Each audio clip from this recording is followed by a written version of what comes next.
आज के इस वीडियो में हम लोग CSS टेक्स्ट प्रॉपर्टी के बारे में सीखेंगे। CSS टेक्स्ट प्रॉपर्टी का यूज किया जाता है अपने वेबसाइट पे टेक्स्ट को स्टाइल करने के लिए। तो टेक्स्ट प्रॉपर्टी के अंदर कौन कौन सी प्रॉपर्टी होती है, ये सारी चीजें हम लोग आज के इस वीडियो में बिल्कुल डिटेल में देखने वाले हैं। तो वीडियो को एंड तक जरूर देखना, तभी आपको सीख पाओगे। एंड अगर आप पहली बार मेरे चैनल पे आए हो तो चैनल को सब्सक्राइब जरूर कर लेना। चलिए वीडियो को स्टार्ट करते हैं। तो यहाँ पे मैं अपने फ्रंट एंड डेवलपमेंट कोर्स के फोल्डर में आ चुकी हूँ। यहाँ पे एक नया फोल्डर बनाएंगे। इस फोल्डर में नेम देंगे हम लोग वीडियो।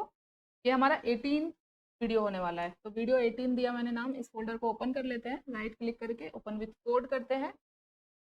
तो ओपन हो चुका है। अभी यहाँ पे हम लोग index.html नाम का फाइल बनाएंगे इस फोल्डर के अंदर। एंड यहाँ पे शिफ्ट के साथ 1 प्रेस करते हैं और एंटर करते हैं। ये HTML का स्टार्टर कोड हमें मिल गया। यहाँ पे टाइटल ऐड कर देते हैं, टेक्स्ट प्रॉपर्टी इन CSS। ठीक है, इसे मिनिमाइज करते हैं। टेक्स्ट प्रॉपर्टी देखने के लिए कुछ टेक्स्ट यहाँ पे ऐड कर लेते हैं, जैसे कि एक पैराग्राफ ऐड किया मैंने और इसमें कुछ टेक्स्ट ऐड करते हैं। तो हम एक शॉर्टकट यूज करेंगे, यहाँ पे लॉरेम 10 पैराग्राफ ऐड हो जाएगा छोटा सा। अभी यहाँ पे सो प्रीव्यू कर लेते हैं। ये देखो, थोड़ा सा और बड़ा पैराग्राफ यहाँ पे ऐड कर लेते हैं। यहाँ पे फिर से मैं इसी पैराग्राफ के अंदर लॉरेम 20 लिख के एंटर करूंगी, तो ये पैराग्राफ तो बड़ा हो गया। अब हमें CSS भी लगाना है, तो CSS लगाने के लिए हेड टैग के अंदर हम लोग स्टाइल टैग लगा लेते हैं, ताकि हम इंटरनल CSS यूज कर पाए। अब इस पैराग्राफ के अंदर जो भी टेक्स्ट मैंने ऐड किया है उसे हम लोगों को स्टाइल करना है। इसके टेक्स्ट को हमें स्टाइल करना है। तो टेक्स्ट को सेलेक्ट करने के लिए हम या तो इस पैराग्राफ में क्लास ऐड कर सकते हैं, ID ऐड कर सकते हैं, या फिर डायरेक्ट एलिमेंट नेम के थ्रू भी सेलेक्ट कर सकते हैं। टैग को मैंने सेलेक्ट किया। फिर पहली जो टेक्स्ट प्रॉपर्टी यहाँ पे मैं आपको बताऊंगी। देखो, टेक्स्ट लिखा मैंने, तो जितने भी टेक्स्ट की प्रॉपर्टी है सब यहाँ पे आपको दिख जाएंगे। सबसे पहले होता है टेक्स्ट अलाइन। इसके अंदर बहुत सारी वैल्यू है, जैसे वर्ड वगैरह आप यूज करते हो MS वर्ड, तो उसके अंदर आप लोगों ने देखा होगा टेक्स्ट को हम लोग सेंटर अलाइन कर सकते हैं, लेफ्ट अलाइन कर सकते हैं, राइट अलाइन कर सकते हैं। तो उसके लिए यहाँ पे CSS में प्रॉपर्टी होती है टेक्स्ट अलाइन। सेंटर करेंगे तो देखो ये टेक्स्ट सेंटर अलाइन हो गया है। ये देखो सेंटर अलाइन है ये टेक्स्ट। तो इसके अंदर भी अलग अलग वैल्यू होती है। सेंटर किया मैंने, अभी लाइन को डुप्लीकेट करते हैं। सेंटर के बाद होता है हमारे पास लेफ्ट, तो ये पूरा टेक्स्ट लेफ्ट अलाइन हो जाएगा। यहाँ पे देखो दोनों प्रॉपर्टी टेक्स्ट अलाइन है, बट अप्लाई कौन सा हो रहा है, ये वाला। जो भी लास्ट प्रॉपर्टी होती है वो अप्लाई होती है, फर्स्ट वाला ओवरराइड हो जाता है। तो इसे हम लोग कमेंट आउट कर देते हैं फिलहाल के लिए, दो दो रखने से अच्छा है। फिर से मैं इसी लाइन को डुप्लीकेट करूंगी और इस वाले को कमेंट आउट कर दूंगी। और नेक्स्ट जो होता है वो होता है राइट। तो ये टेक्स्ट राइट अलाइन हो गया। अगर यहाँ पे पैराग्राफ की जगह एक हेडिंग ले लूँ मैं, H1 लिखा मैंने, इसके अंदर मैंने लिख दिया सपोज हेलो, और यहाँ पे पैराग्राफ की जगह इस H1 पे मैं अप्लाई करूँ टेक्स्ट प्रॉपर्टी, तो आपको एक वर्ड पे ज़्यादा अच्छे से क्लियर होगा। देखो टेक्स्ट अलाइन राइट है, तो ये हेलो कहाँ पे ऐड हो रहा है, राइट में। अभी इस टेक्स्ट अलाइन सेंटर को मैं ऐड करती हूँ, क्योंकि ये राइट वाला लास्ट में है तो राइट वाला ही अप्लाई हो रहा है, तो इसे ऊपर लेके जाते हैं। देखो अभी ये सेंटर वाला नीचे आ गया, तो ये जो टेक्स्ट है सेंटर में आ गया। तो इस तरह से आप लोग टेक्स्ट को अलाइन करने के लिए टेक्स्ट अलाइन प्रॉपर्टी यूज कर सकते हो। अभी यहाँ पे ये भी ऐड कर देंगे, फिर से ये लेफ्ट में आ गया। तो इस टेक्स्ट को मुझे सेंटर में रखना है। इन दोनों को मैं कमेंट आउट करता हूँ। एंड एक होता है हमारे पास जस्टिफाई, तो ये मैं आपको पैराग्राफ के ऊपर लगा के दिखाऊंगी।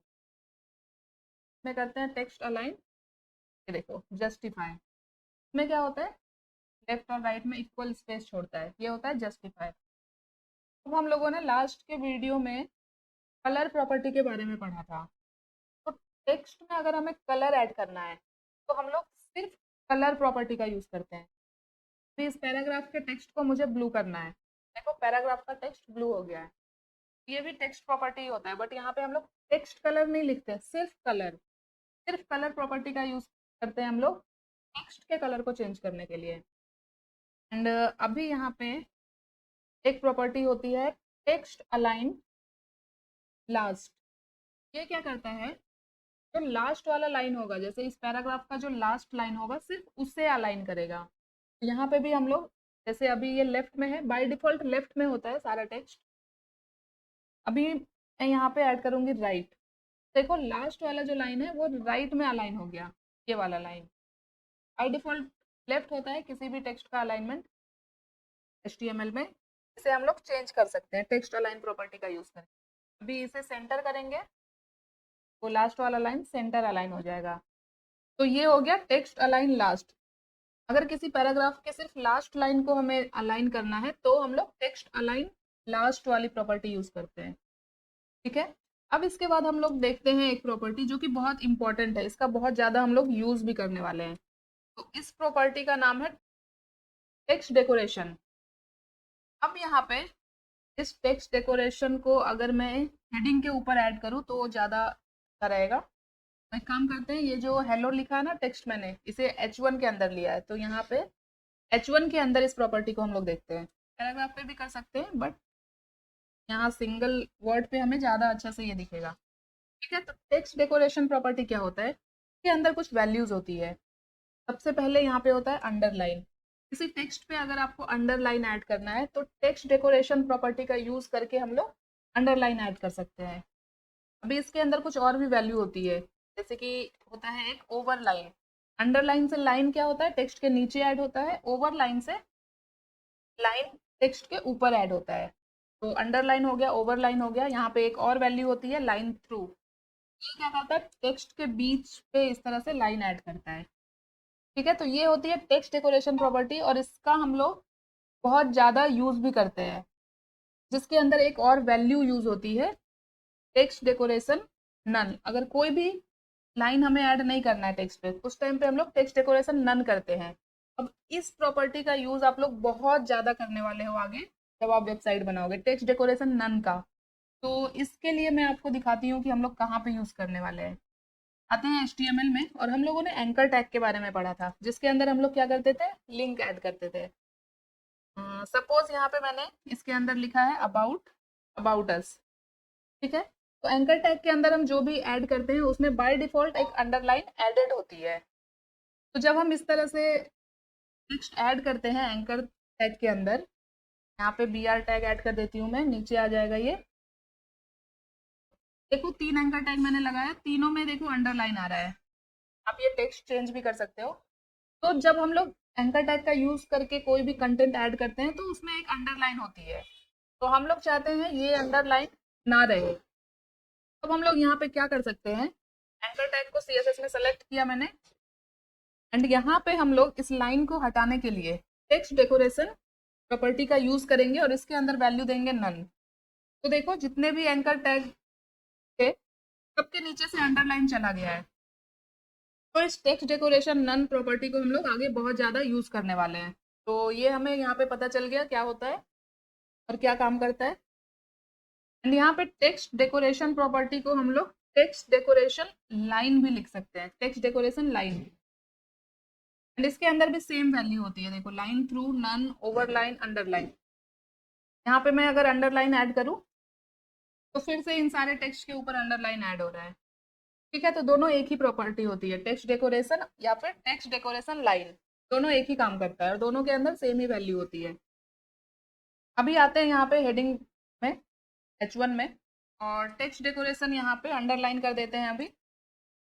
एंड अब यहाँ पे हमारे पास एक और प्रॉपर्टी होती है, जैसे कि जो मैंने अंडरलाइन ऐड किया है तो अभी देखो उसका कलर ब्लैक दिख रहा है। हम लोग चाहे तो इस अंडरलाइन के कलर को भी चेंज कर सकते हैं। तो उसके लिए जो प्रॉपर्टी होती है वो होता है टेक्स्ट डेकोरेशन कलर। तो टेक्स्ट डेकोरेशन कलर किया मैंने। अभी मैं चाहती हूँ कि जो अंडरलाइन है उसका कलर रेड हो जाए, तो यहाँ पे मैंने रेड ऐड किया, नेम के थ्रू ऐड किया मैंने कलर। देखो अभी इस अंडरलाइन का कलर यहाँ पे रेड हो गया है। एंड यहाँ पे जो नेक्स्ट प्रॉपर्टी होती है वो होता है टेक्स्ट डेकोरेशन थिकनेस। ये जो अंडरलाइन दिख रही है अभी एक पतली सी लाइन दिख रही है, हम लोग चाहे तो इसे अपने अकॉर्डिंग इसमें हम लोग विड्थ वगैरह ऐड कर सकते हैं। तो जैसे मैं अभी 10 पिक्सल करूंगी, देखो एक मोटी सी लाइन ऐड हो गई। तो इसके थिकनेस को भी हम लोग टेक्स्ट डेकोरेशन थिकनेस प्रॉपर्टी के थ्रू चेंज कर सकते हैं। नेक्स्ट जो प्रॉपर्टी होती है वो होता है टेक्स्ट डेकोरेशन स्टाइल। इसके अंदर कुछ वैल्यू होती है जैसे डैश, डॉटेड, डबल। यहाँ पे मैं अगर डॉटेड करूँ तो ये जो लाइन था अभी ये डॉट डॉट में चेंज हो गया। अगर यहाँ पे डैश करोगे आप तो डैश लाइन ऐड हो जाएगा।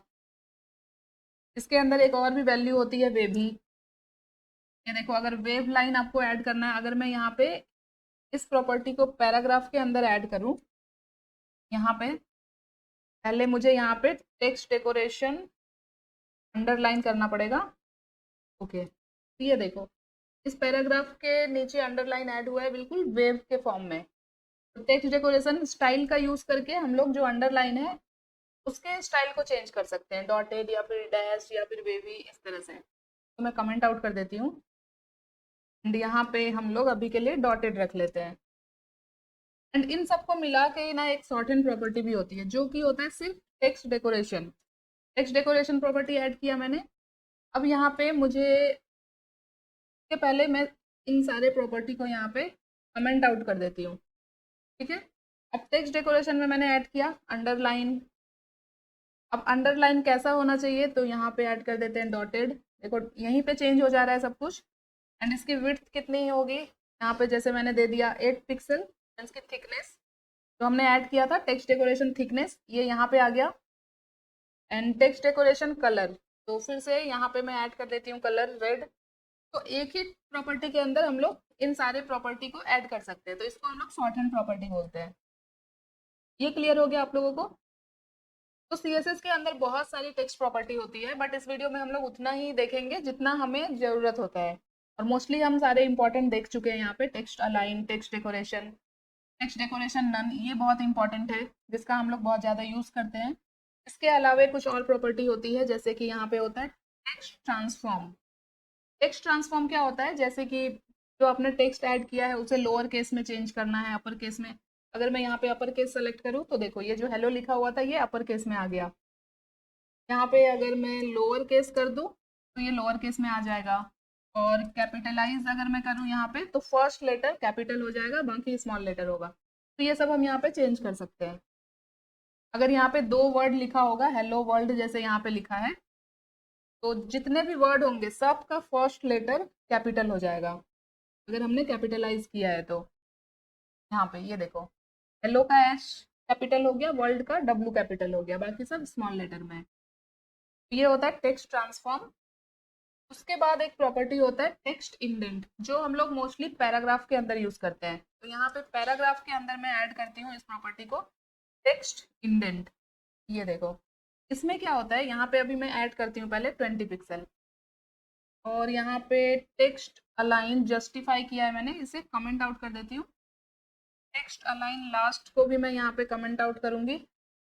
तो इसमें क्या होता है, जो भी पैराग्राफ का जो फर्स्ट लेटर होता है ना, बाय डिफॉल्ट क्या होता है, लेफ्ट से स्टार्ट होता है। इसे मैं कमेंट करती हूँ, देखो ये लेफ्ट से स्टार्ट हो रहा है।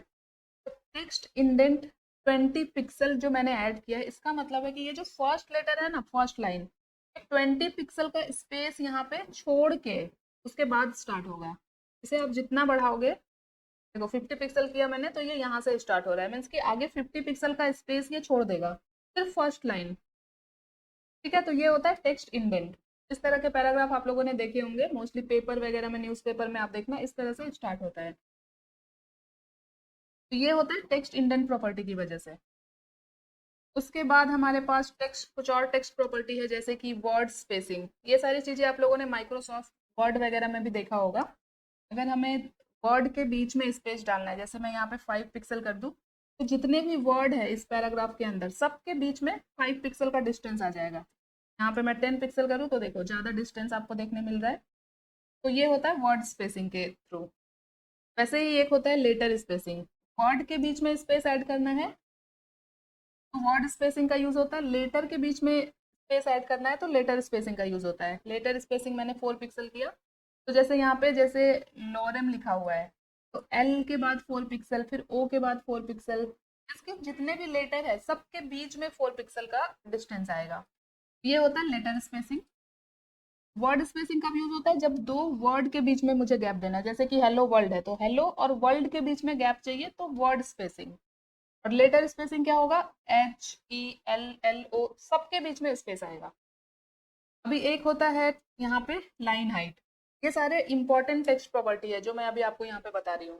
लाइन हाइट जैसे मैंने दिया 20 पिक्सल, तो इस पैराग्राफ की जो एक लाइन का जो हाइट होता है ना, दो लाइन के बीच में उतना डिस्टेंस ऐड होगा। यहाँ पे अगर मैं 50 पिक्सल कर दूं तो देखो इस पैराग्राफ में जितने भी लाइन थे सारे में देख सकते हो इतना गैप आ गया। ये गैप कितना है? 50 पिक्सल। ये काम होता है लाइन हाइट का। अगर दो लाइन के बीच में मुझे हाइट देना है, जैसे कि ये एंकर टैग है, यहाँ पे देखो अबाउट अस लिखा हुआ है पूरे, यहाँ पे मैं अगर लाइन हाइट ऐड करूँ 40 पिक्सल तो ये देखो ये पूरा अबाउट अस इन सब में गैप आ गया, क्योंकि लाइन हाइट क्या करता है? वर्टिकल हाइट ऐड कर देता है। ये होता है लाइन हाइट। यहाँ पैराग्राफ से मैं हटा देती हूँ इसे, और पैराग्राफ पैराग्राफ से हम लोग अंडरलाइन भी हटा देते हैं।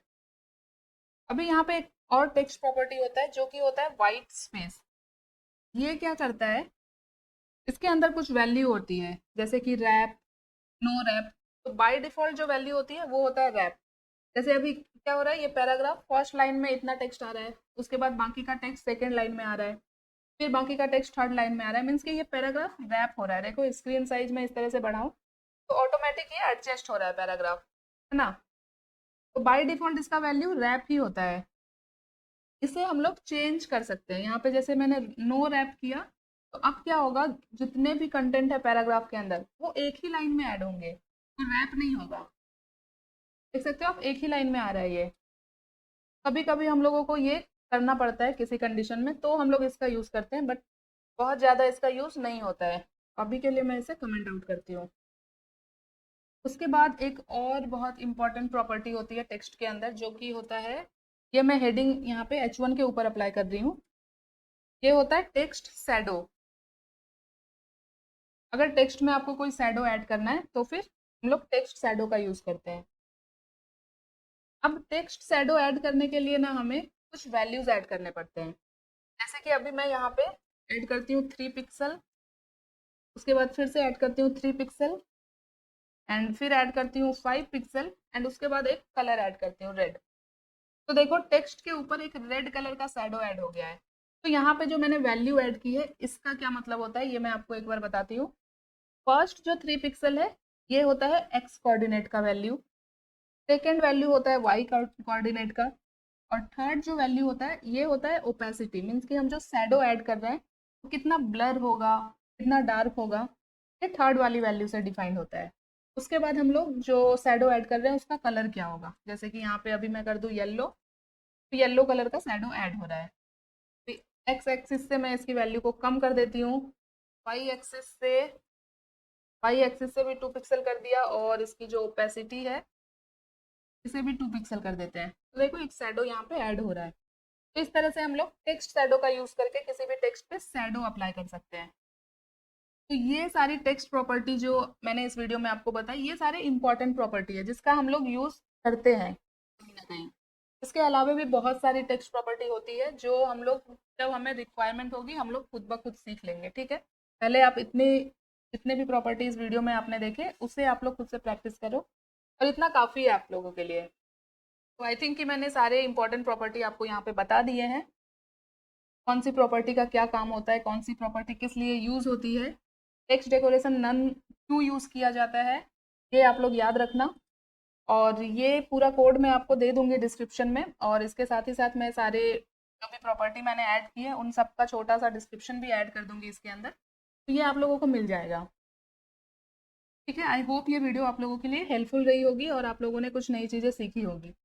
तो अगर वीडियो अच्छी लगी हो तो वीडियो को लाइक कर देना। जो लोग पहली बार मेरे चैनल पे आए हो चैनल को सब्सक्राइब जरूर कर लेना। मिलते हैं नेक्स्ट वीडियो में एक नए CSS टॉपिक के साथ। तब तक के लिए thank you so much guys for watching this video. Bye bye.